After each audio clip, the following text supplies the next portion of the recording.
All right, welcome to the second part of your summer assignment, which is just looking at some basic statistics for AP Biology.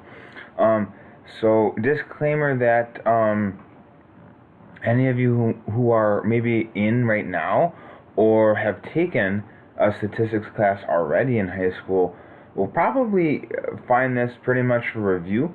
And so when we learn different statistical tests throughout the year, I might find those a little bit easier to learn than the rest of us. But by no means is this anything extremely difficult. All of these are basic statistics, and we're really making sure, I'm really making sure that you are familiar with this so that when we have to use them in looking at your data in your experiments, which we'll do the whole year, that you are able to do that with some confidence. All right, so kind of getting the foundation now, so it's a lot easier as we go along. So the first question is, what are we going to look at today? So there are four things that we're going to look at. One is, why are statistics important for science? Why am I taking this time out of your summer for you to be looking at this? What can we learn from using statistics and statistical analysis in our experiments in AP Bio? What types of statistics will we be learning? What things can you look ahead and know that you'll need to know? And then there are four basic statistics that I think will be by and large review that I want to make sure that you feel comfortable with before we get going in the year, and I throw some things on top of them, because the new things we'll be learning will be relying on you doing these four things: finding the mean, median, mode, and standard deviation. And I will be providing some examples kind of as we go through the things here today, so that you feel a little bit more confident being able to complete those on your own. So number one, why are statistics important in science? Why are statistics important? So the main thing is that the focus of biology and in science in general is the experimental design process. Everything we know or that you're going to be taught was discovered or proposed through the results of experimentation. And so that's the cornerstone of science and of our classes: experimentation, being good experimentors, being able to design experiments, implement them, and collect data. We set up a protocol or an experiment to test some sort of relationship that we think exists between two things. And you've learned from our last video that we call these the dependent and the independent variables. So maybe we want to look at a proposed relationship between the number of cars that are traveling on a rural highway and the frequency of those cars running into deer. So deer strikes versus frequency of cars on those roads. And we might predict our proposed relationship might be: the more cars, the higher the frequency on this road, the higher the incidence of deer strikes. That is an experiment. We can set out and we can test that. We then need to be able to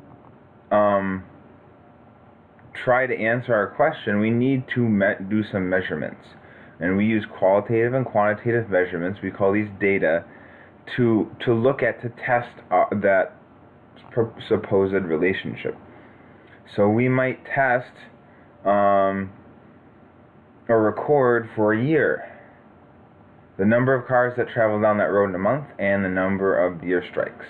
And we might have various methodologies for implementing that. Maybe we have a survey, maybe we have, reports from police. That doesn't really matter in this case. But let's pretend we went a whole year, maybe two, and got all of that data. How do we decide what that means? How do we see if there's a pattern in that data? We use statistical tests for these things. So you might be thinking, all right, we're just going to look at the months and see if the months that have the highest number of car traffic corresponds to the highest number of deer hits, and bang, that's it. Well, not quite. Not quite, all right? So we need statistics to really look at our data and say, what is there any patterns, and if there are or not, what does that mean in regards to our experiment? So here are just a few of a number of things that we can learn from doing statistical tests. We use statistical tests to learn many different things, and some of those things are if our data collected from a sample is reflective of an entire population. So for example, if you are studying birds and you use maybe the mark recapture method where you tag a certain number of birds, so we have catch some birds and we put a tag on them, and then we few years later capture those birds again and measure something about them, maybe their migratory pattern, and we use that data from a small number of birds to estimate the behavior of the whole population. So we can use statistics to see if data collected from a small number of birds really reflects the behavior of that entire population, or if it doesn't. We can see if our data differs significantly from what we expect. So for example, if we flip a coin 100 times, get 75 heads, 25 tails, we can use statistics to see if that's significantly different than what we would have expected, 50-50. We can use statistics to see if it's likely that our dependent independent variables are truly correlated or related. Maybe our data just makes us think that on first look, like we talked about with the deer, but we actually use statistics to see if that's really the case. And we can use statistics to see if data collected from multiple different groups, like in a medical study, actually differ. If we're measuring something like pupil dilation response to light, and maybe the means of two different groups, one treated with an experimental chemical and one without the experimental chemical, if those times are really different, we can use statistics. So these are just a few of the many different things we will be using statistics to help us answer or help us do this year. So what types of statistics we'll be learning this year? We will be looking at both descriptive and inferential statistics. So this sounds really wishy-washy and confusing, but shortly you'll see that it's pretty straightforward. So descriptive statistics are used to summarize data and define patterns. So when we're looking at data initially, we'll use descriptive statistics to find patterns. And some things we'll look at are mean, median, mode, and standard deviation. And as far as inferential statistics, on the other hand, are used to make meaning out of data. So one is saying, what does this mean? What predictions can we make from our data? Those will be inferential statistics. And we'll again use standard deviation, standard error of the mean, chi-squared, and linear regression modeling for inferential statistics. These statistics are going to tell us something, make predictions. All right?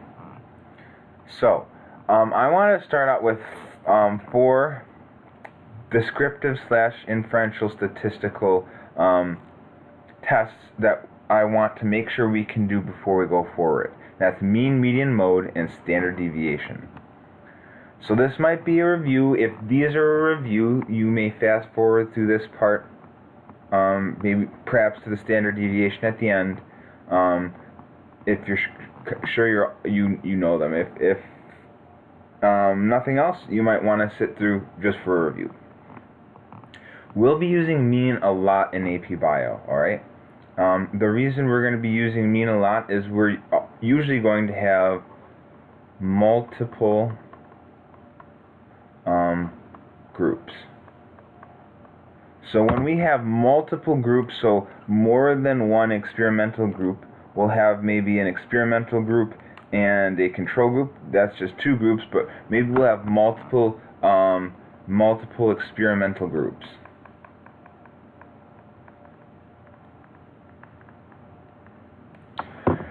We will use averages or means to create an average for that whole experimental group, or the whole of numerous experimental groups. All right. And you find the average by adding up all of your data points. So if we have 7 data points, we'll add up all 7 of them. Then divide that sum by the total number of data points you added up. So we'll then divide by 7. So for example, if we had these numbers 5, 6, 8, 8, 9, 3, 5, 6, 4, to find the mean we would do 5 plus 6 plus 8 plus 8 plus 9 plus 3 plus 5 plus 6 plus 4. We add them all up and we get 54. And then we divide by how many numbers we have. We have 9 numbers, we divide by 9, and we would get 6. So 6 would be our mean for this group, or our average. The second descriptive statistic that we should know is the median. And the median is a lot easier to find than the mean. The median of a set of data is just the value that is at the very middle of that data set when you order it from least to greatest in increasing order. Alright? So for my first example, I will do that. We'll have this data set. I'll rewrite it down here in increasing order. So we have 3, 5, or 4, sorry. 4, 3, 4, 5, 5, 6, 6, 8, 8, 9. Perfect. It's in increasing order. So we're going to find the middle number.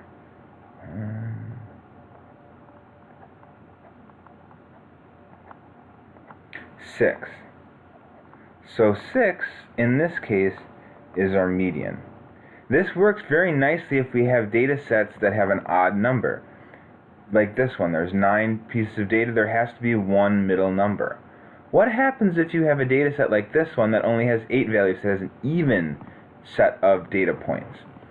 In data with an even number of values, averaging the 2 middle numbers will give the median. So I'll rewrite this again in increasing order. 3, 5, 5, 6, 7, 8, 8, 9. And so if we try to find a middle value,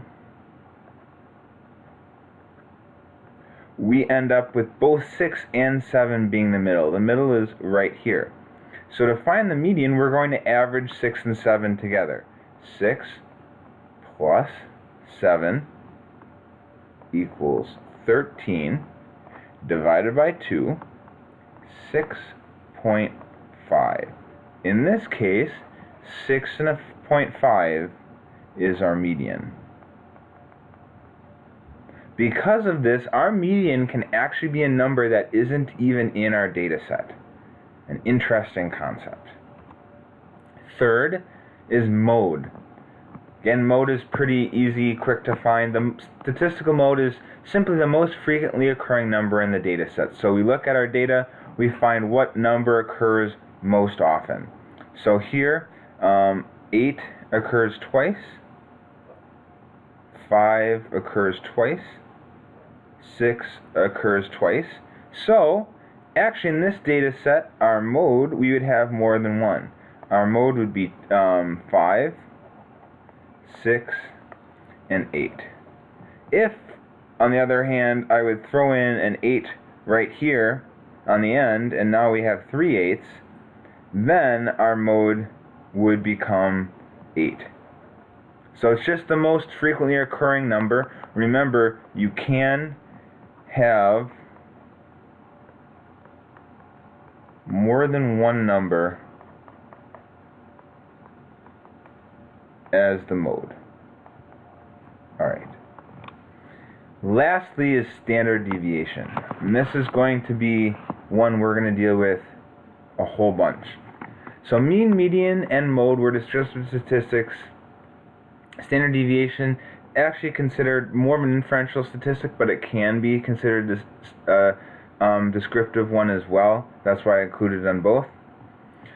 But simply put, standard deviation tells us how spread apart a set of data is from its mean. So to find the standard deviation, as you'll see here in my next slide, you have to find the mean. So, for example, if you look at these two sets of data, and I have, let's call this data set 1 right here, and data set 2 right here. If you look at them, both of these data sets have the same mean. Both of their means are 5. And to verify that, you can pause the video and go through and find the mean. In the first set of data, however, all the data points are very close to the mean. The mean is 5. They're all grouped really close around the mean. 3, 4, 5, 6, 7. In the second one, they're spread out a lot.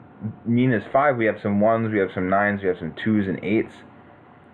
We say that data set 2 has a larger standard deviation. It's more spread out.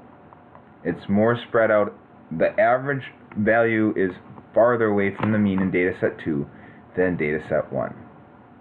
When I give you your formula sheet for AP Bio that you'll be using on all the tests and quizzes and the AP exam in May, you will have the standard deviation calculation on it.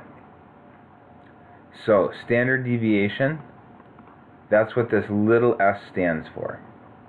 And this tells you how to calculate the standard deviation. So let's write down what some of those symbols mean. The n is number of data points. So for example, when I was finding the mean and I added up all 9 numbers, n is the number of numbers. N would be 9 in that case. Alright? X is any data point. Any data point. So any of the numbers in your list of data. X with this bar over, we actually just call it X bar. It is the mean of our data. So this is just the mean. And this summation notation, this sigma, means add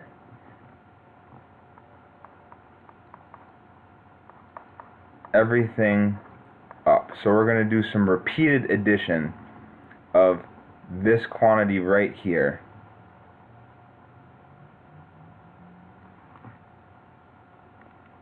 And that's what this sigma means. Alright, that should be kind of it. So I'm going to show you one example. So, find standard deviation. Have my equation up here. So, we have these numbers. First thing to do, number 1, find the mean. So, this is actually the same as the first set of data that we used when back on the mean slide as an example. So this mean is equal to 6. Alright, that is our first step. Alright, so our mean is 6. Second, I'm going to find n minus 1.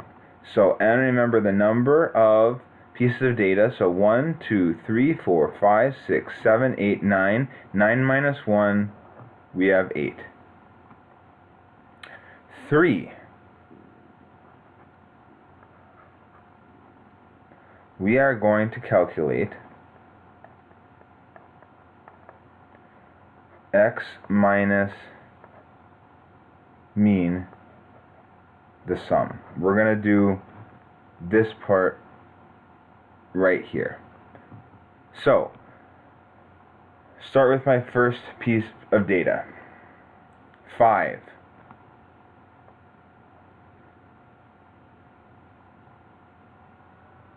minus, what's our mean? 6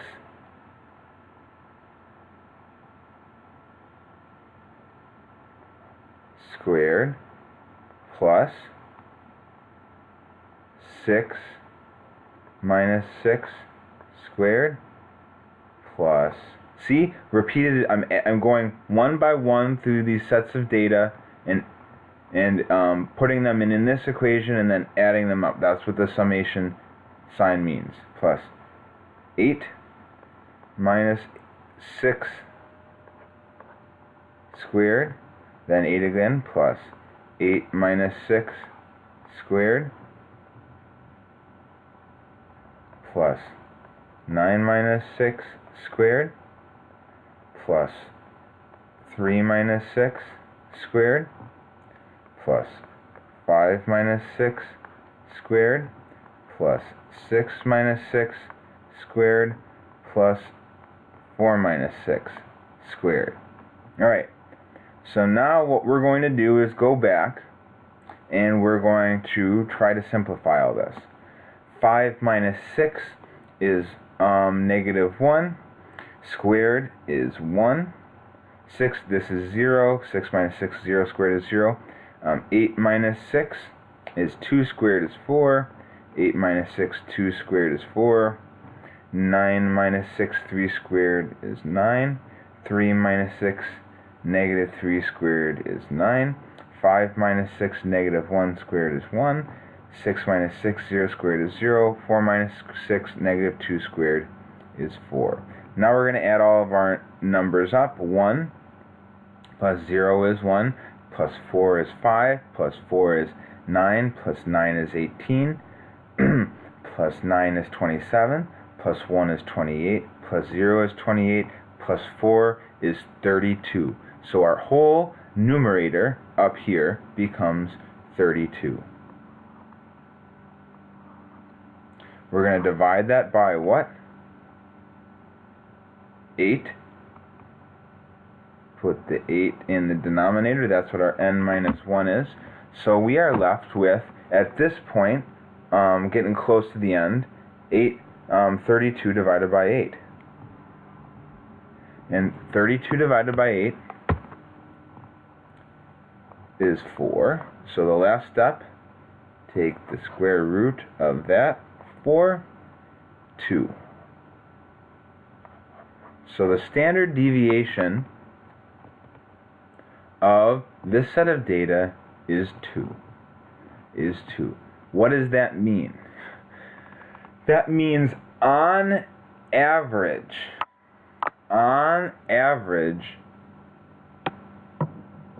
any given number is 2 away from the mean. The average of the distance any given number is away from the mean is 2. Alright? There are some questions in your short worksheet for you to do about this. But if you have any questions, let me know, or else watch the video again and I can try to explain it to you again. Thank you and have a good day.